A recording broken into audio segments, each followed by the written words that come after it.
moment on page number 2, the second question number 5 under wedding day and night.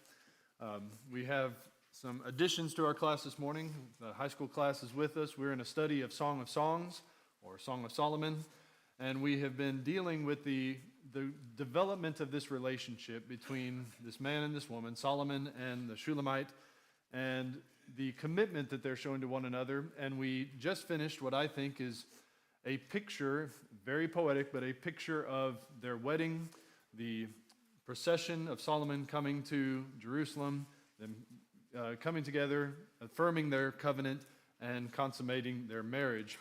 And as we finished up with the very beginning of chapter 5 last time, chapter 5 and verse 1 was the end of the section, I had a question that was more applicational, and I wanted you to kind of think through it as you, after finishing that discussion of that section. The question was, what are healthy, God-honoring ways that spouses can express admiration and attraction for one another today?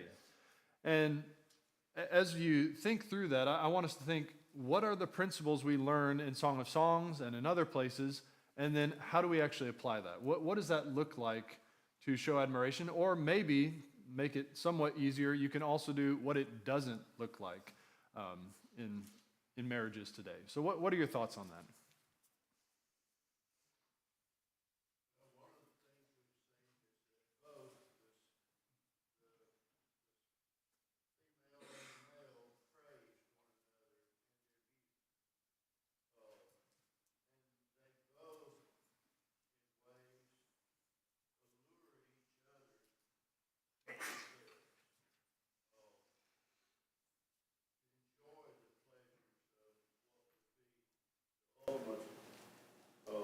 End of the marriage relationship and the culmination of it. And so I think as spouses, don't be afraid to praise and to honor your spouse with words of encouragement and thought, to reassure them of your love and your care for them. Not just in your words, but in your actions. Absolutely. So words of praise for one another, and you might be thinking, well, that's not something that I do in my marriage. I haven't done that. Maybe this would be a good conversation starter to say, hey, I see that I am failing in this. I have not been praising you as I should. I want to do better. So if you hear me trying to praise you, then that's what I'm trying to do. I'm trying to do a little bit better.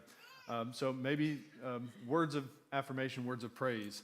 Any other thoughts on some God-honoring ways that you can express that admiration, attraction, beyond simple words? There's also the idea that they are sincerely receiving each other's praise. They're not blowing each other off. Oh, don't say that. They know the other one means it, and that's how these praises should also be received. It's not just giving. There's a proper way to receive it. Absolutely. And that goes for something that came to mind. That goes for any kind of praise. There was a preacher years ago that I tried to listen and implement, and sometimes I don't always implement the advice he gave, but he said, sometimes you will receive praise for sermons you preach. Don't expect it every time, but he said, sometimes you will. Don't blow it off. Say thank you and redirect to God. And sometimes you don't even have to do a full redirect, but just understand that is always always being directed to the glory of God. But this is someone trying to offer affirmation. Thank you is an appropriate response. And so I was thinking in the marriage context, thank you is an appropriate response to praise, gratitude. And so you're building that relationship of grace between the two whenever you offer praise and you then offer thanksgiving. Any other thoughts? I see in the wording that there's a desire to be with the person. She wants to be with the beloved, he wants to be with her. And that's something I think us today, as husband and wife, need to strive for, is I want to spend time with my spouse. I want my spouse to want to spend time with me. I think that's lacking sometimes. Absolutely. And so we demonstrate that desire to be together. It's that, you know, we're not always off with the guys or always off with the girls, that we intend to be together. We make time for that, that we show that this is important, not only by our words, but also by our actions. You know, I think one of the sweetest things to ever see is someone that's been married for 60 years still walking hand in hand with their spouse. So the simple touches are demonstrations not only to everybody else who's watching, but by that contact, it's showing the spouse, I want to be with you, I enjoy this touch, and there is something beautiful about building that kind of a relationship. All right, any other thoughts on that? Yes, sir. Just, it's back to the words, but they are speaking well of each other to other people and not bringing each other down. They're calling other people to affirm the relationship and show their respect for one another to other people instead of always bringing them down. Absolutely. Very good. All right, so we're going to move on to the next section here, which is going to be page number 3 on your handout. And that is marital conflict and reconciliation.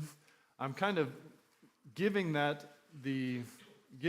heading, even though there is some question as to what specific occasion are they talking about here. I'll tell you what I think is being discussed, since we have come to the point where they are married, they have been intimate with one another. I think maybe here is a picture of some continued insecurities after marriage. I think we see some echoes of some of those insecurities we saw earlier, and I tend to think that this is her dream, which is representing some of the feelings that she is feeling, and yet there's still that picture of separation, even after marriage, and there's the desire, yet there's some reluctance, and then how does that all resolve? Well, she is going to come back to her beloved and her beloved to her. So we're going to divide this up into 3 major sections, and the first is that you're going to see a request from the beloved and then reluctance on the part of the Shulamite. And as we read through this section, notice the anticipation that she has, but also the reluctance. So there's anticipation and reluctance, and these two are in tension with one another. How is she going to resolve this in her mind? So again, remember, this is poetry, and it's almost like you can envision it as a play, and so it's not necessarily just strict historical account of what's happening, but it is giving a picture of the emotion. Poetry is the expression of the emotion, emotional truth, and I think that's what we have happening here. So in this first section, the Shulamite is going to be narrating the whole thing, but she is going to be speaking on behalf of the beloved and on behalf of herself. So we'll kind of watch for that. That's why I've put on the screen the Shulamite with no italics is speaking this whole thing, but then when she's speaking for the beloved or for herself, within that, I have that in italics there. So she says, I was asleep, but my mind was dreaming, or your translation may say my mind was awake. Listen, my lover is knocking at the door. Then here's what he says. Open for me, my sister, my darling, my dove, my flawless one. My head is drenched with dew, my hair with the dampness of the night. She responds, I have already taken off my robe. Must I put it on again? I have already washed my feet. Must I soil them again? Now, as we talk about this dream or this poetic reality of experiencing what she's feeling, I want us to think about it from her perspective for just a moment as we answer question number 1. But I would note here that whatever he is asking, we have to make an assumption, and we maybe don't know which of those 2 assumptions is correct. Either 1, this is an appeal for intimacy, or this is merely an appeal for companionship, or both and. As he talks about his hair being drenched with dew and his hair the dampness of the night, I think we're supposed to continue to envision him as a shepherd who is sometimes separated from her out with the sheep doing his work, and he has been alone. He has gone through the elements, as it were, and now he is wanting to be with her. Don't know if this is a desire for sexual intimacy or just the companionship, intimacy. But regardless, he is making a request to be with her. And let's see how she is expressing this. The Shulamite, either in dream or in reality, experiences what feelings after she hesitates and or refuses the advances of her beloved. And I did not read enough there. So let me read the next section before we answer that question, and I may come back. It says, my lover thrust his hand through the hole, and my feelings were stirred for him. I arose to open for my beloved. My hands dripped with myrrh. My fingers flowed with myrrh on the handles of the lock. I opened for my beloved, but my lover had already turned away and gone away. I fell into despair when he departed. I looked for him, but did not find him. I called him, but he did not answer me. The watchmen found me as they made their rounds in the city. They beat me, they bruised me, they took away my cloak, those watchmen on the walls. O maidens of Jerusalem, I command you, if you find my beloved, what will you tell him? Tell him that I am lovesick. Now let me go back to the beginning here of this section, because we'll talk about it as we work our way through. But as you read that section, what kind of feelings, emotions is she expressing after he offers and she turns him down? He's talking about the sweet smell, excuse me, not that, but my bowels were moved for him, makes me think of more of an excitement. The anticipation is there, and yet there's frustration also because she can't get to the door in time. He goes away, it says it's dripping with myrrh oil. You kind of picture in a dream sometimes you have these feelings that you want to reach something, but something keeps holding you back, preventing it. And that's kind of what I think the myrrh oil is presenting here. She couldn't get that door open because later, so maybe reading too much into it. That's why I look at that. Yeah, and there's obviously that anticipation, regardless of what the myrrh might mean, whether it's kind of something that is continuing to create the separation, or whether it's talking about the desire that she has, kind of been connected to perfumes and oils and intimacy before.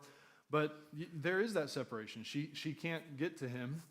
But notice that she hesitated before she even tried. And so we do have that reluctance. And so there was another comment. Tony.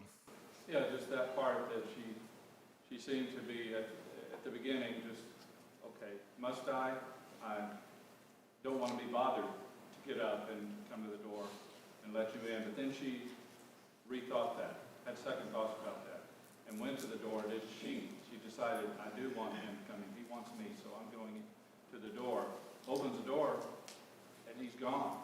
I guess he got tired of waiting or got frustrated, and he left. And so now she's yearning for him. What did I do? I shouldn't have refused him, and now she's going out seeking him. Absolutely. And putting those comments together, notice that you have, I think, in this dream sequence, that there is that anticipation, even in the language of, listen, my lover is knocking at the door. And so there is the excitement of, oh, he is here.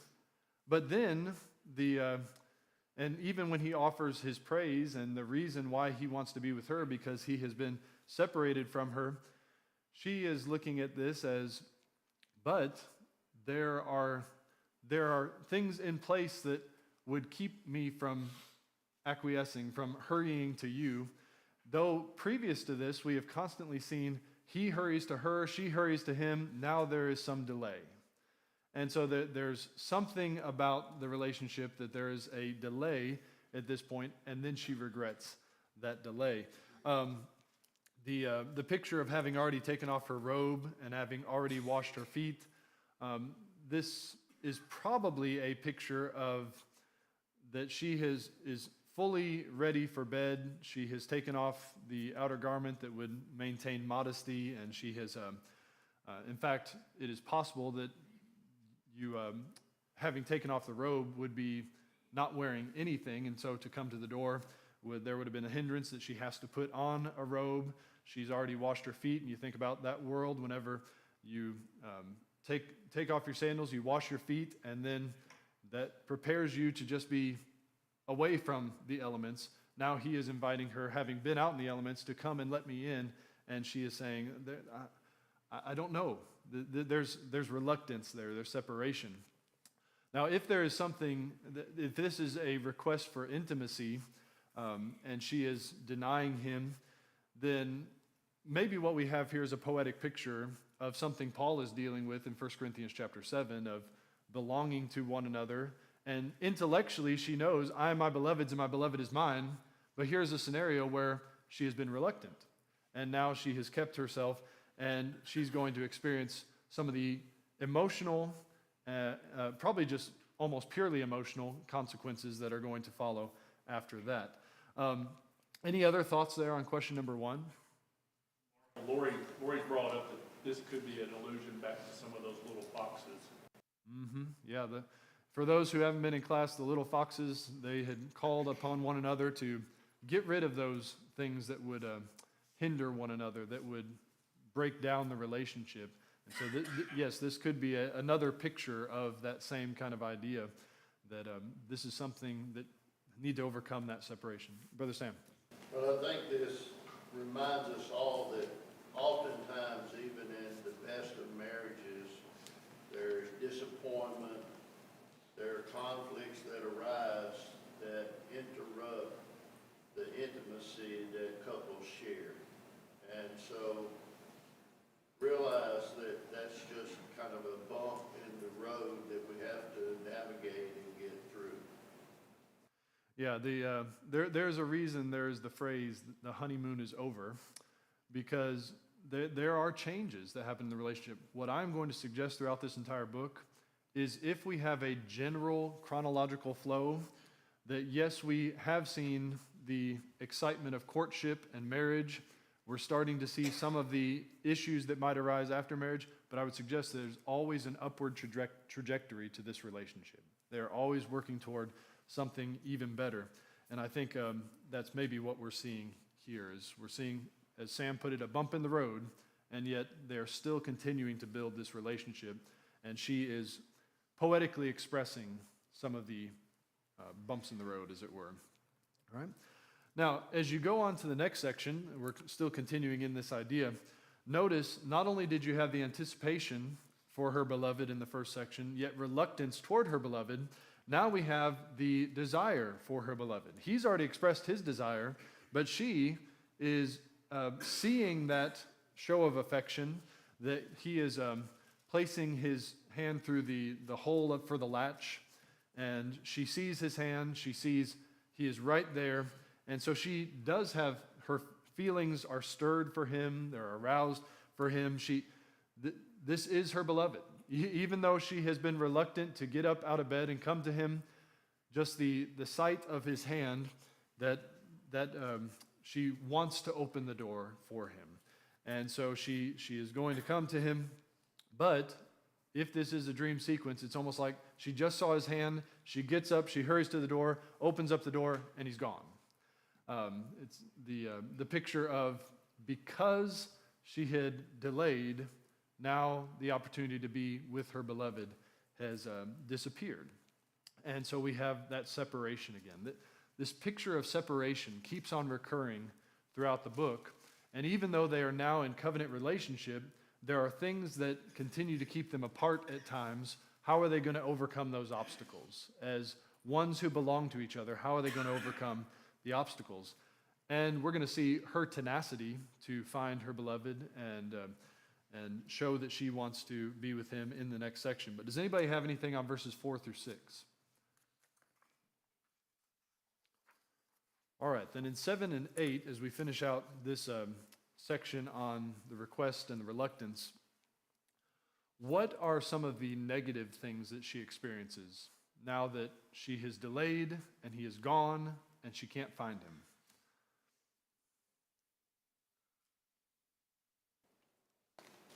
She encounters those watchmen who were, it seems, somewhat helpful the first time she encountered them. Now they take to beating her and taking things from her. And so I figure this just can't be anything literal. It's got to be, as you said, an expression of emotion. And so it's as if she went out to meet her love, and then rather than finding her love, she found people who set upon her and did her harm. And so that's the weight or the what's the right, the sort of the, there's a word I'm groping for, can't seem to find it anyway. It's plaguing her. This desire to be with him is plaguing her, and there's not a resolution at this point. Very good. And to that point, we suggested that maybe the watchmen, the ones on the walls, that was a picture of her purity, protection, that she had been kept from impurity before marriage. And now it seems like in her dream, they are the ones that are beating her down and causing her pain. What this may suggest, and I'm not dogmatic on this, I think I got this from Dan King in his workbook on Song of Songs. He suggested that maybe this is a picture of the emotions that she is feeling after intimacy as a woman, and that now she knows that intellectually she has been pure, and yet there's just different emotions that circle through the mind after intimacy, even with someone that you are married to. And so I'm not sure how far to take that, that the idea of that which was a protection has now created some feelings of insecurity personally after intimacy. Didn't get this from Dan King, but in Assyrian law, about 200 years before this book would have been written, there are some laws out there in which the only one you would anticipate being out in the city at night as a woman would have been a woman of the night. And so the proper punishment in Assyrian law was you beat that woman with clubs. You also pour asphalt on her head, so that takes it a little bit further than just the beating that we see here. But perhaps there is this feeling of something has changed. So there's been reluctance after the intimacy.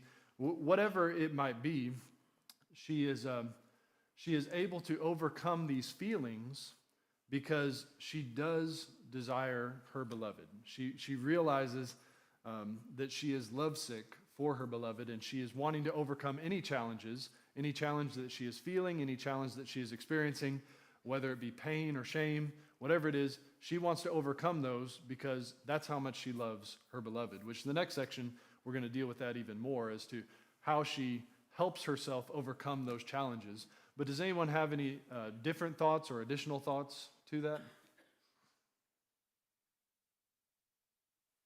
Sorry, I didn't. Yes, sir. I look at it from the viewpoint of the Shulamite, and looks different than the other people that are there in Israel at that time. So she's got it gives her a lack of confidence. I think that's what's bestowed by her walking in the night and then all of a sudden on her. Why is she out during the night? She's not one of us. Is she a spy? What's she doing? And I get the feeling that kind of led to her lack of confidence, not being accepted. Yeah, good idea there. So whatever it is, we have this picture of she's losing some confidence. She has some anxiety, some shame. Notice that she was in her room without a robe. She seemingly now has put on her cloak, but now even that is stripped from her. And so there's some kind of shame, lack of confidence that has happened at this point. And yet she calls upon these ladies of Jerusalem to tell her beloved that she is lovesick. Now, just as kind of a side point here, if this is talking about after marriage, it is interesting that she says, I command you, maidens of Jerusalem. Does this suggest a shift in status, that now she is the wife of Solomon? Not sure, but either way, we have her saying, this is what you need to tell. You need to help me find my beloved. If you find him, tell him I am lovesick. Any additional thoughts there? All right, then in the next section, what she's going to do is she's going to verbalize why she is pursuing her beloved, why she wants to find him. And I've labeled this section as this is a love, or maybe we could even say a beloved who is worth pursuing.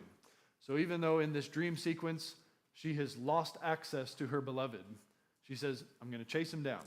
And I want everybody else to help me chase him down. I don't want this separation that has occurred. So let's just read verse 9 first of all. And it says, "Why is your beloved better than others, O most beautiful of women? Why is your beloved better than others, that you would command us in this manner?" Now, for your own work through the book, I suggested in number 2 just to answer what they ask. Now, I would like to ask, why do you think they are asking this? What purpose does this serve for the maidens to ask this question, what makes your beloved better than any other? I get the impression it's sort of like, why are you so lovesick about this person? What's so special about them? Why not find someone else? Yes, and I don't want to read too much into the poetry, but if we're getting a picture of she is starting to overcome some of these obstacles, maybe the maidens, and I think it would probably be helpful if we did a survey of just what the maidens say, but maybe this is pushing it to the next level. There's always asking questions so that it pushes it to, well, really think about this. You've started down this track. What's going to keep you going? And so they are kind of the narrators of the story, if you will, or at least trying to push the main character along to ask and answer these important questions. So yes, you say you're lovesick. Why? What is it about your beloved that is going to push you to pursue him even amidst all these obstacles, emotional, physical, whatever they might be? And she's going to answer that question. Any questions about any of that? We might, in our terminology today, it would be, the question might be something like, what's so great about your man? Yep. And why is he any better than any other? Yes, absolutely. And She's going to answer that, oh, sorry, go ahead.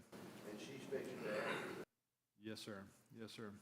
And so what we'll see in verses 10 through 16 is her response to the maidens of Jerusalem. And as we read through, this is another one of these occasions that makes me think this is not her that, well, how do I say this? For those who take a three-person approach to the book, it is often suggested that Solomon just keeps using the same old lines and he's only concerned about the physical appearance.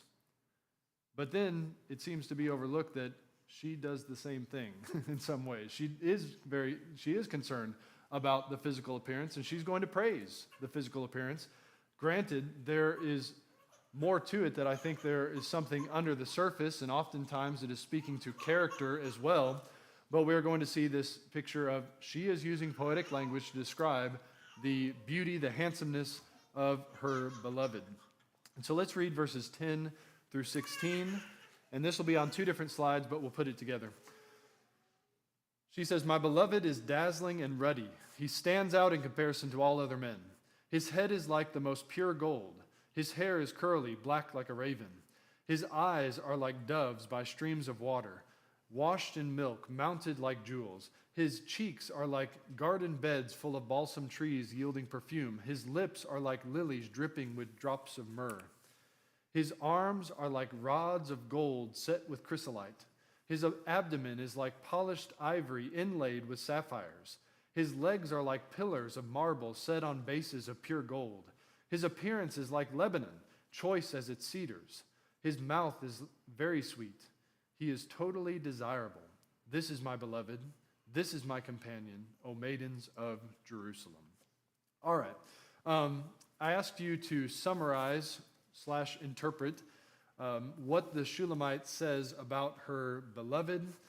And I put a little note there, if you're interested, that scholars of the ancient Near East affirm that while descriptions of the female body are common, Song of Songs is somewhat unique in that it's portrayal of the male body. So now we have something that is different from what everybody else is writing.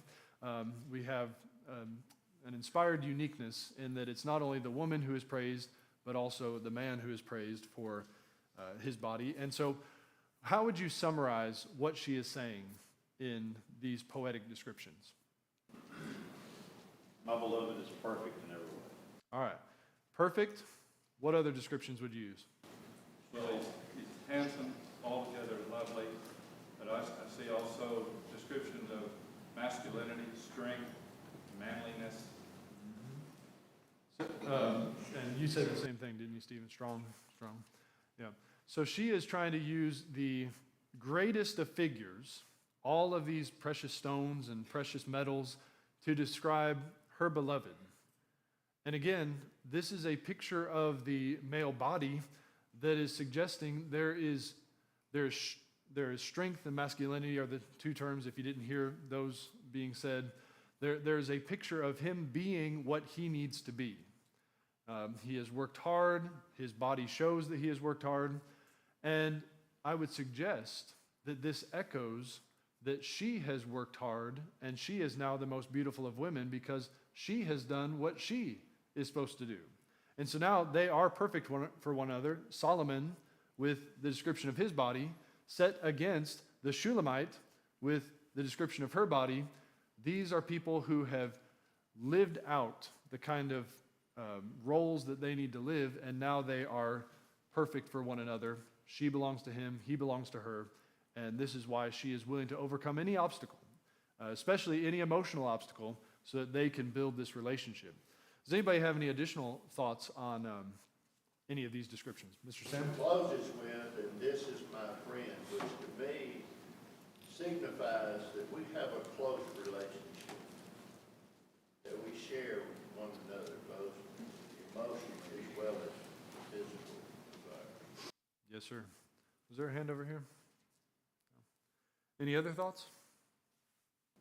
It just makes me think of, when I hear this, they think in their own eyes they are perfect, right? Most people don't have perfect bodies, but in their sight, their companion is perfect. Absolutely. That's the way that we need to see our spouse. Absolutely. I can't remember if I mentioned this before, but if not, I'll repeat it. Or if I did, I'll repeat it. One preacher was talking about the loyalty that husband and wife need to have for one another. He said, that means when you say I do, if she has brown hair, you are not a blonde hair guy anymore.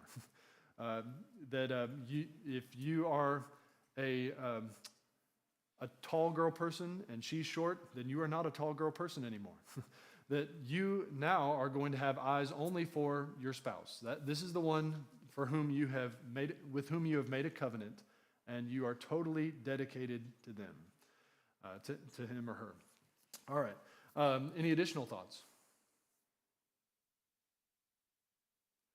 All right. So I think what God is doing, what this also, let me add this back to the footnote that I gave there in the reading, is that God is saying the love poetry of the world is not adequate to describe the kind of relationship I want for my people.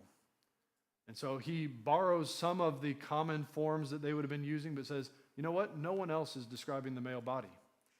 But I'm going to put those words on the Shulamite's lips because that is the kind of mutual relationship that needs to be in marriage, not just one-sided, one toward the other. All right?